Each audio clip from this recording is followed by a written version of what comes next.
नमस्कार, शाम के 7 बज चुके हैं। आप देख रहे हैं राज्यसभा टीवी। आपके साथ मैं हूं घनश्याम उपाध्याय। इस वक्त की हर खबर को विस्तार से जानेंगे। उससे पहले एक नजर मुख्य समाचारों पर। फिट इंडिया अभियान की पहली सालगिरह पर प्रधानमंत्री नरेंद्र मोदी ने दिया स्वस्थ रहने का मंत्र। फिटनेस की डोज आधा घंटा रोज। फिटनेस को बढ़ावा देने वाली हस्तियों और आम नागरिकों के साथ किया संवाद। विभिन्न आयु वर्ग के लिए फिटनेस प्रोटोकॉल भी लॉन्च।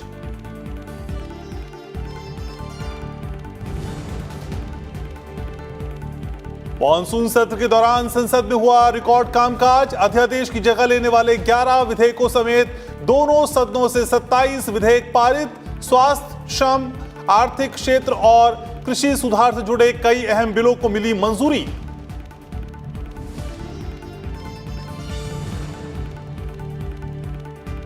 राष्ट्रपति रामनाथ कोविंद ने कोरोना के खिलाफ जंग में योगदान के लिए राष्ट्रीय सेवा योजना की तारीफ की। वर्ष 2018-19 के लिए 42 विजेताओं को प्रदान किए गए राष्ट्रीय सेवा योजना पुरस्कार। खेल मंत्री किरण रिजिजू ने युवा पुरस्कार विजेताओं को बताया नई पीढ़ी के लिए प्रेरणा।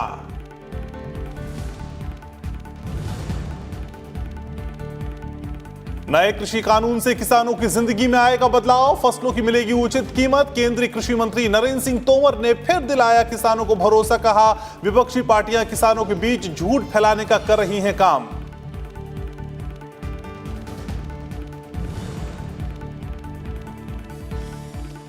रेल राज्य मंत्री सुरेश अंगड़ी के निधन पर राष्ट्रपति, उपराष्ट्रपति और प्रधानमंत्री समेत कई नेताओं ने जताया शोक। केंद्रीय कैबिनेट ने भी दी श्रद्धांजलि।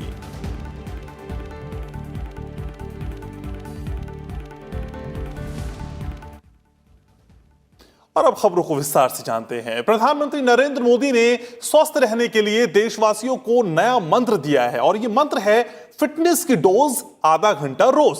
फिट इंडिया मुहिम की पहली वर्षगांठ के मौके पर फिटनेस के प्रति उत्साही लोगों से संवाद में प्रधानमंत्री ने कहा कि योग, आसन, व्यायाम, घूमना, दौड़ना, स्वस्थ आहार, तैरना, ये सब हमारी प्रकृति का हिस्सा बनता जा रहा है। उन्होंने कहा कि फिट इंडिया मूवमेंट ने अपने प्रभाव और प्रासंगिकता को कोरोना काल में सिद्ध करके दिखाया है।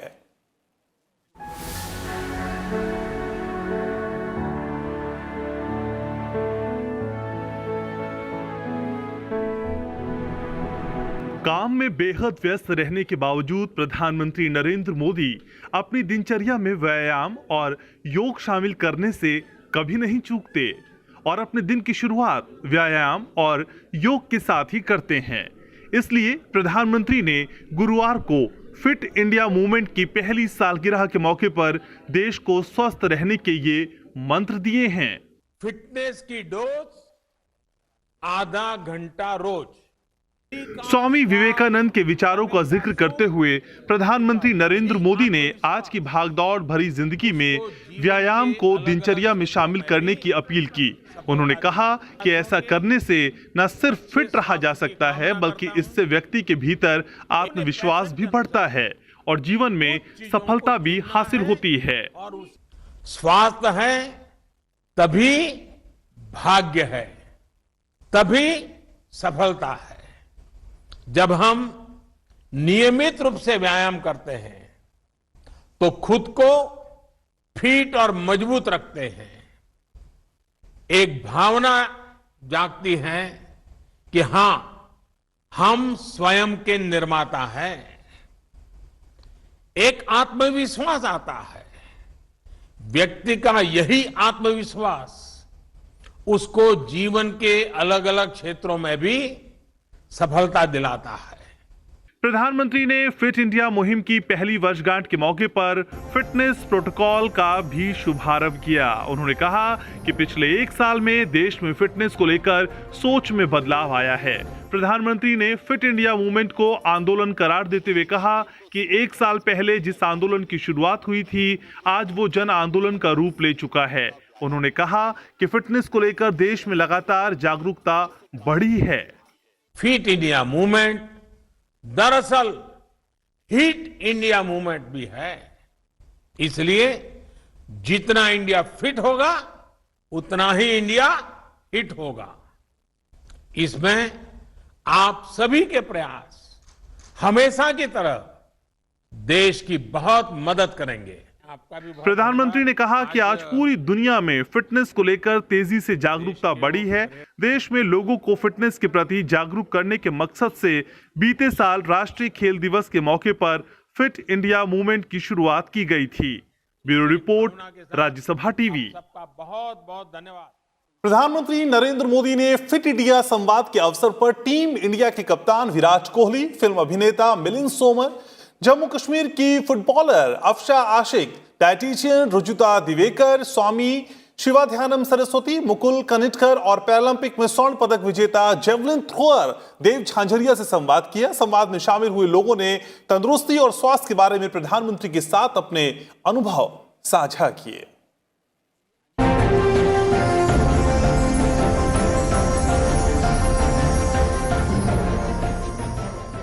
मौका था फिट इंडिया संवाद का। प्रधानमंत्री नरेंद्र मोदी ने देश की कई दिग्गज हस्तियों से बात की, उनके फिटनेस के मंत्र जाने, अपने विचार भी साझा किए। फिटनेस सिर्फ शरीर तक सीमित नहीं है, बल्कि इसमें मानसिक मजबूती, खान पान, दिनचर्या का भी बड़ा रोल है। टीम इंडिया के कप्तान विराट कोहली से प्रधानमंत्री ने संवाद किया। विराट जी, आपका तो नाम भी विराट और काम भी विराट। फिटनेस जो है वो प्रायोरिटी होनी चाहिए। और अगर मैं आपको ऑनेस्टली बताऊं तो पहले खेल को अच्छा करने के लिए फिटनेस मैंने शुरू करी, लेकिन आज अगर प्रैक्टिस मिस भी हो जाए तो मुझे इतना खराब नहीं लगता, लेकिन अगर फिटनेस सेशन मेरा मिस हो जाए या एक्टिविटी मिस हो जाए तो मुझे ज्यादा खराब लगता है। प्रधानमंत्री ने जम्मू कश्मीर की फुटबॉलर अफशा से फिटनेस पर बात की। अफशा ने फिटनेस के साथ साथ उन बंधनों का भी जिक्र किया जिन्होंने उनके लिए मुश्किलें खड़ी की, लेकिन मानसिक मजबूती ने जीत का जज्बा दिया। आपने जिस प्रकार से अचीव किया है, एक कश्मीर की बेटियों के लिए, देश के लिए भी एक इंस्पिरेशन है, लेकिन कश्मीर की बेटियों के लिए आप एक बहुत बड़ा इंस्पिरेशन बन गई हैं। मुझे बहुत खुशी होती है कि जब मेरे घर वालों ने मुझे सपोर्ट नहीं किया था, तब मैंने वो डिसीजन लिया कि नहीं, मुझे थोड़ा बहुत अपनी फैमिली के साथ, अपने सोसाइटी के साथ स्ट्रगल करके इस चीज को आगे बढ़ाना चाहिए, ताकि हमारी सोसाइटी में भी थोड़ा चेंज आए। वो लड़कियों को आगे देखना चाहिए, जो आजकल बहुत ज्यादा हो रहा है। मैं जब भी बाहर जाती हूँ तो लड़कियों को एक्सरसाइजेस करते हुए, वॉक करते हुए या ग्राउंड में देखती हूँ तो मुझे बहुत ही खुशी होती है। प्रधानमंत्री ने 9 साल की उम्र में हाथ गंवा देने वाले पैरालंपिक में स्वर्ण पदक विजेता जैवलिन थ्रोअर देव झांझरिया से संवाद किया। बातचीत में सामने आई देश का झंडा उठाने की ललक और उसके पीछे की प्रेरणा देने वाली कहानी। आप अपने फिटनेस रूटीन को जिस प्रकार से मेंटेन किया है और जिस प्रकार से आपने दुनिया में भारत का झंडा फहराया है, तो जरूर आपसे देश कुछ सुनना चाहेगा और मैं भी सुनना चाहूंगा। माता जी ने कहा कुछ नहीं बिगड़ा आपका, आप बाहर निकलिए, खेलिए बच्चों के साथ, आप भी औरों जैसे ही हैं। तो मैंने उस दिन घर से बाहर निकल के सोचा कि मैं कमजोर नहीं कहलाऊंगा, मैं सबसे फिट बन के दिखाऊंगा। उसके बाद खेल की शुरुआत की और 2 बार गोल्ड मेडल लिया पैरालंपिक्स में, 2 बार वर्ल्ड रिकॉर्ड ब्रेक किया मैंने। प्रधानमंत्री ने जब अभिनेता मिलिंद सोमन से बात की तो अंदाज भले ही मजाकिया रहा हो, लेकिन उसमें बड़ा संदेश छिपा था। ये जो ऑनलाइन आपकी उम्र के विषय में बताया जाता है, तो वही उम्र है कि कुछ और है? 2012 में मैं दिल्ली से बॉम्बे भी दौड़ा था, तो लोग पूछते हैं कि इतनी उम्र में आप ये कैसे कर सकते हो।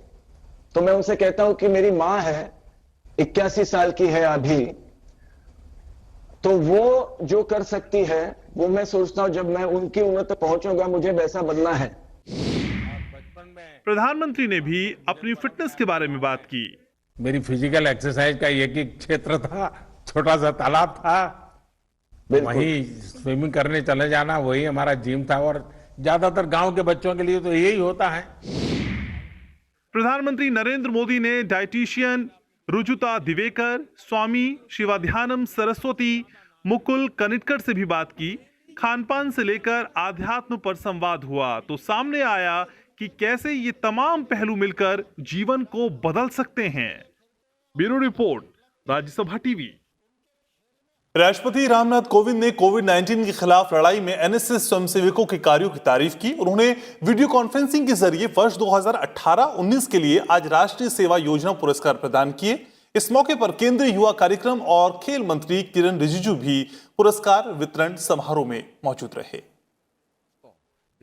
साल 2018-19 के लिए राष्ट्रीय सेवा योजना पुरस्कार प्रदान करने के मौके पर राष्ट्रपति रामनाथ कोविंद ने कहा कि राष्ट्रीय सेवा योजना का लक्ष्य सेवा से शिक्षा प्रदान करना है। राष्ट्रपति ने कहा कि ये बहुत ही खुशी की बात है कि कई तकनीकी संस्थानों, महाविद्यालयों और विश्वविद्यालयों के करीब 40 लाख युवक छात्र राष्ट्रीय सेवा योजना से जुड़कर राष्ट्र और समाज की सेवा कर रहे हैं। राष्ट्रपति ने कहा कि कोविड-19 वैश्विक महामारी से लड़ाई में एनएसएस स्वयंसेवकों ने समाज में जागरूकता पैदा की है। कोविड-19 के महामारी ने संपूर्ण विश्व को गंभीर विपदा में डाल दिया है। इस विपदा के अनेक आयाम हैं। यह मात्र एक स्वास्थ्य संबंधी समस्या ही नहीं है, अपितु इससे जुड़ी आर्थिक और सामाजिक कठिनाइयां सभी के जीवन को प्रभावित कर रही हैं। इस वैश्विक महामारी के विरुद्ध संघर्ष में राष्ट्रीय सेवा योजना के स्वयंसेवकों ने सोशल डिस्टेंसिंग तथा मास्क के प्रयोग के लिए जागरूक बनाया है। क्वारंटीन के दौरान लोगों तक खाद्य सामग्री एवं अन्य उपयोगी वस्तुएं पहुंचाने में योगदान दिया है। केंद्रीय खेल मंत्री किरण रिजिजू ने एनएसएस स्वयंसेवकों के महत्वपूर्ण योगदान की सराहना की। भारत विश्व के सबसे युवा देशों में से एक है और आप सब युवा स्वयंसेवक ही हमारा आने वाला कल है। आपने कार्यक्रम समन्वयकों और कार्यक्रम अधिकारियों के कुशल मार्गदर्शन में समाज निर्माण के कार्यों में योगदान देकर एक मजबूत और आधुनिक भारत बनाने की भारत सरकार की मुहिम में हमेशा मुखर सहभागिता की है। एनएसएस पुरस्कार 3 श्रेणियों में 42 विजेताओं को दिए गए। युवा कार्यक्रम विभाग हर साल स्वयंसेवकों को समाज सेवा के कामों के लिए राष्ट्रीय सेवा योजना पुरस्कार देता है। केंद्रीय समाज सेवा योजना एनएसएस की शुरुआत 1969 में हुई थी। इसका मकसद समाज में स्वयं सेवा के जरिए युवा छात्रों का व्यक्तित्व और चरित्र निर्माण करना था। Bureau report, Rajya Sabha TV. और अब बात करते हैं संसद के मॉनसून सत्र की, जिसके दौरान शानदार कामकाज हुआ है। दोनों सदनों से 27 विधेयक पारित किए गए, जिसमें 11 अध्यादेश की जगह लेने वाले विधेयक भी शामिल हैं। दोनों सदनों में 22 विधेयक पेश किए गए। राज्यसभा से 1 और लोकसभा से 4 बिल वापस लिए गए। मॉनसून सत्र के दौरान लोकसभा और राज्यसभा दोनों सदनों से जो बिल पास किए गए हैं, उनमें श्रम सुधारों से जुड़े 3 विधेयक शामिल हैं, जिसका मकसद कामगारों के बेहतर स्वास्थ्य और सामाजिक सुरक्षा सुनिश्चित करना है। किसानों और कृषि क्षेत्र से जुड़े 3 विधेयक भी संसद से पारित किए गए हैं। विधेयक किसानों के सशक्तिकरण और कृषि सुधार से जुड़े हैं। कृषि उत्पादों की बिक्री और खरीद के संबंध में किसानों को संरक्षण मिलेगा। स्वास्थ्य के क्षेत्र से जुड़े 3 विधेयकों को भी संसद से मंजूरी मिली है। ये विधेयक होम्योपैथी केंद्रीय परिषद संशोधन अध्यादेश और भारतीय चिकित्सा केंद्रीय परिषद संशोधन अध्यादेश की जगह लेंगे। शिक्षा के क्षेत्र से जुड़े 2 विधेयकों को दोनों सदनों से मंजूरी मिली है। राष्ट्रीय फॉरेंसिक विज्ञान विश्वविद्यालय विधेयक 2020, राष्ट्रीय रक्षा विश्वविद्यालय विधेयक 2020। कोविड-19 की स्थिति से उत्पन्न स्थिति को लेकर 4 विधेयकों को दोनों सदनों की मंजूरी दी गई। इसमें महामारी संशोधन विधेयक 2020 के अलावा सांसदों और मंत्रियों के वेतन और भत्ते संशोधन से जुड़े 2 विधेयक शामिल हैं। इसके अलावा आर्थिक क्षेत्र और व्यापार को आसान बनाने से जुड़े 4 विधेयकों को संसद की मंजूरी मिली है। Bureau report, Rajya Sabha TV. संसद के मॉनसून सत्र के दौरान दोनों सदनों में रिकॉर्ड कामकाज हुआ। सत्र के दौरान राज्यसभा की उत्पादकता 100% से अधिक और लोकसभा की उत्पादकता 167% रही। हालांकि संसद के मॉनसून सत्र में 18 बैठकें होनी थी, लेकिन कोरोना संकट को लेकर सांसदों की चिंताओं को देखते हुए उसे तय समय से पहले ही स्थगित कर दिया गया। 17वीं लोकसभा के चौथे सत्र के दौरान भी लोकसभा की उत्पादकता 167% रही।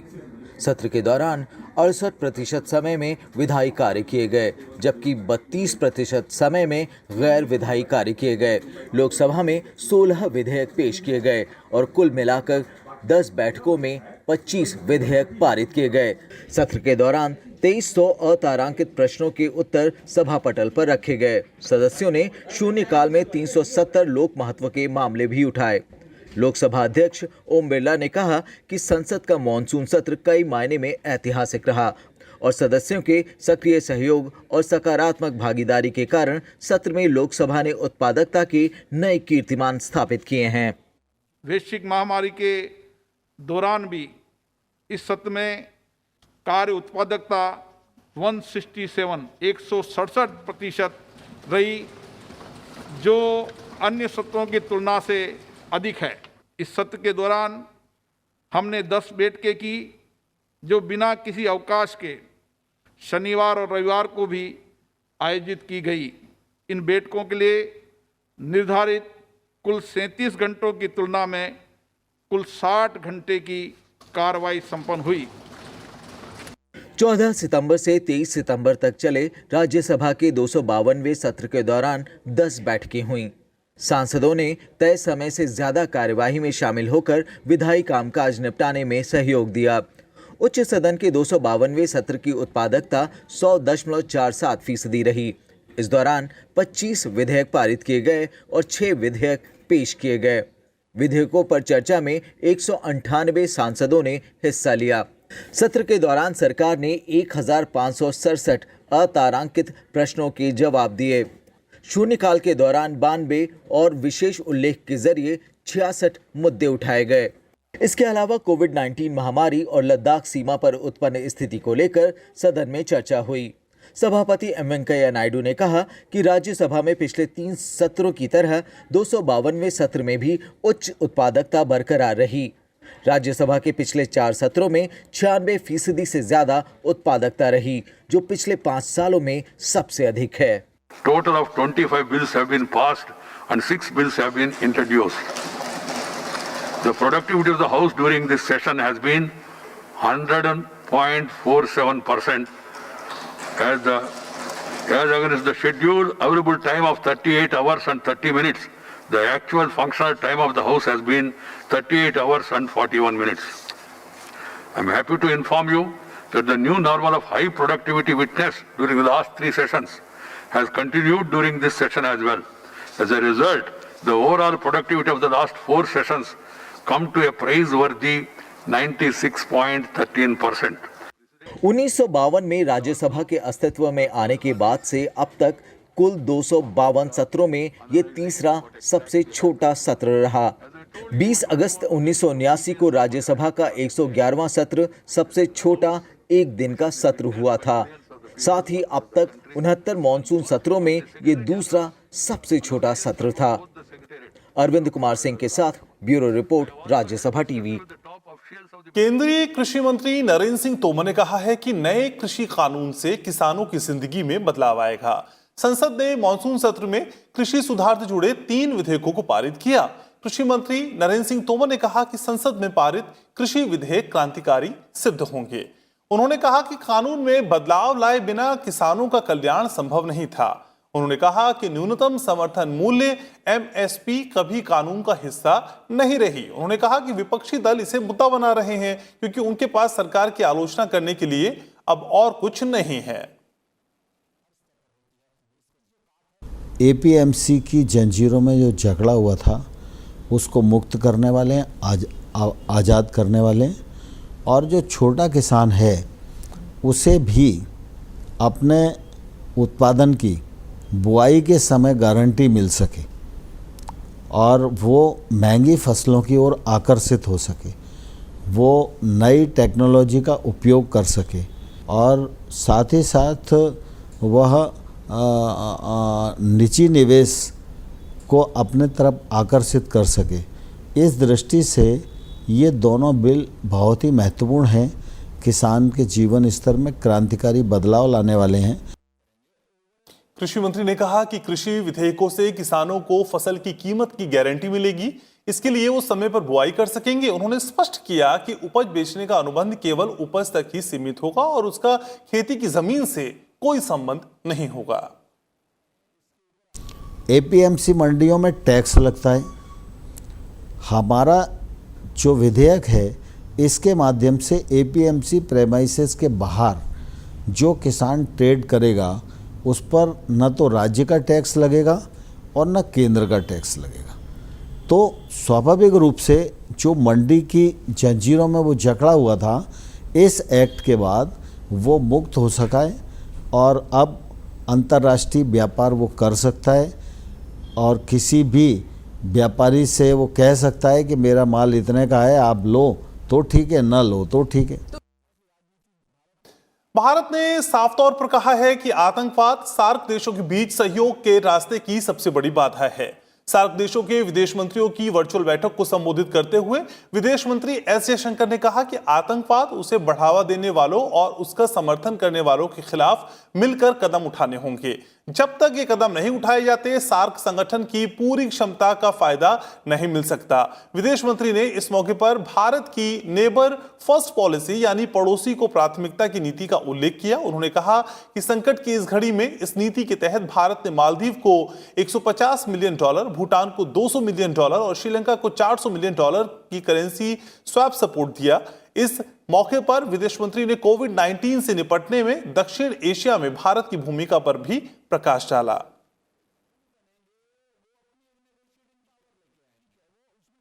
विदेश मंत्री एस जयशंकर ने मध्य एशियाई देशों को विश्वास दिलाया कि भारत कोविड-19 महामारी से निपटने में उनकी हर संभव सहायता करेगा। वो आज conference on interaction and confidence building measures in Asia यानी CICA के विदेश मंत्रियों की बैठक में वीडियो कॉन्फ्रेंसिंग के जरिए हिस्सा ले रहे थे। विदेश मंत्री ने एशिया में शांति, सुरक्षा और समृद्धि के लिए CICA के प्रयासों की सराहना की और भारत के सहयोग का आश्वासन दिया। क्षेत्र में आतंकवाद का मुद्दा उठाते हुए उन्होंने कहा कि आतंकवाद और उसको पनाह देने वालों के खिलाफ मिलकर कदम उठाने की जरूरत है। एस जयशंकर ने कहा कि भारत अफगानिस्तान में हर उस शांति के प्रयास का समर्थक है जो अफगानिस्तान की संप्रभुता, अखंडता और उसकी लोकतांत्रिक प्रगति को सुनिश्चित करता हो। CICA समूह में ईरान और इजराइल समेत एशिया के 27 देश शामिल हैं, जबकि 8 देश प्रेक्षक के तौर पर हैं। फिलहाल कजाकिस्तान इस समूह का अध्यक्ष है। केंद्रीय कैबिनेट ने रेल राज्य मंत्री सुरेश सी अंगड़ी के निधन पर गहरा शोक जताया है। 11 सितंबर को उनकी कोविड-19 रिपोर्ट पॉजिटिव आई थी और बुधवार को उनकी मृत्यु हो गई। राष्ट्रपति रामनाथ कोविंद, उपराष्ट्रपति एम वेंकैया नायडू और प्रधानमंत्री नरेंद्र मोदी समेत अनेक नेताओं ने रेल राज्य मंत्री सुरेश अंगड़ी के निधन पर गहरा दुख जताया है। केंद्रीय कैबिनेट ने रेल राज्य मंत्री सुरेश अंगड़ी को श्रद्धांजलि देते हुए 2 मिनट का मौन रखा।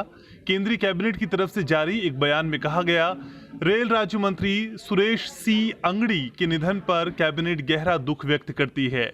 उनकी मौत से राष्ट्र ने एक प्रख्यात नेता, एक शिक्षाविद, प्रतिष्ठित सांसद और एक योग्य प्रशासनिक को खो दिया है।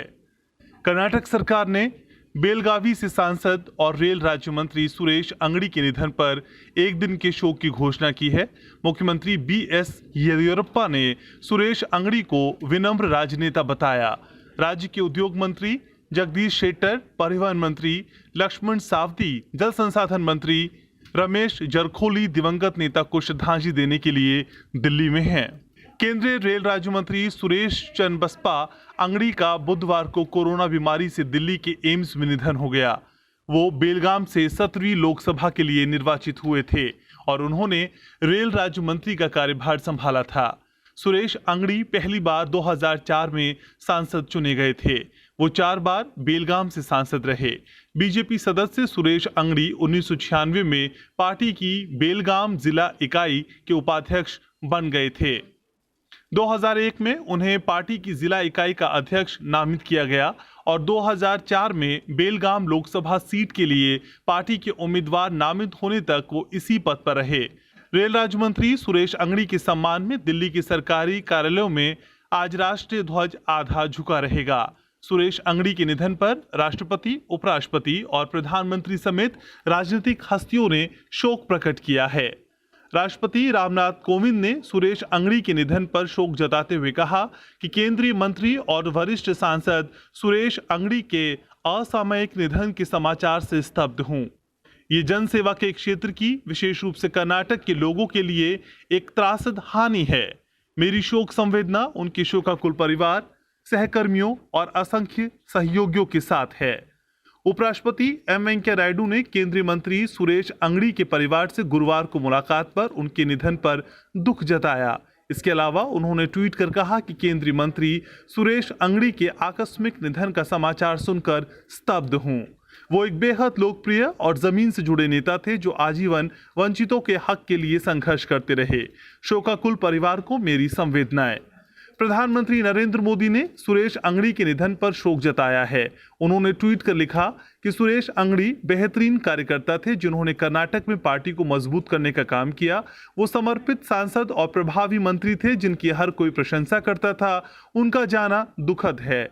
इस दुख की घड़ी में मेरी संवेदनाएं उनके परिवार और मित्रों के साथ हैं। लोकसभा अध्यक्ष ओम बिरला ने शोक जताते हुए कहा है कि केंद्रीय रेल राज्य मंत्री सुरेश अंगड़ी जी के निधन पर शोक व्यक्त करता हूं। कार्य के प्रति सदैव समर्पित रहने वाले सुरेश जी का वंचित वर्गों के कल्याण, जनसेवा तथा ग्रामीण क्षेत्र में शिक्षा को प्रोत्साहित करने में अद्वितीय योगदान रहा। शोक संतप्त परिजनों के प्रति संवेदना।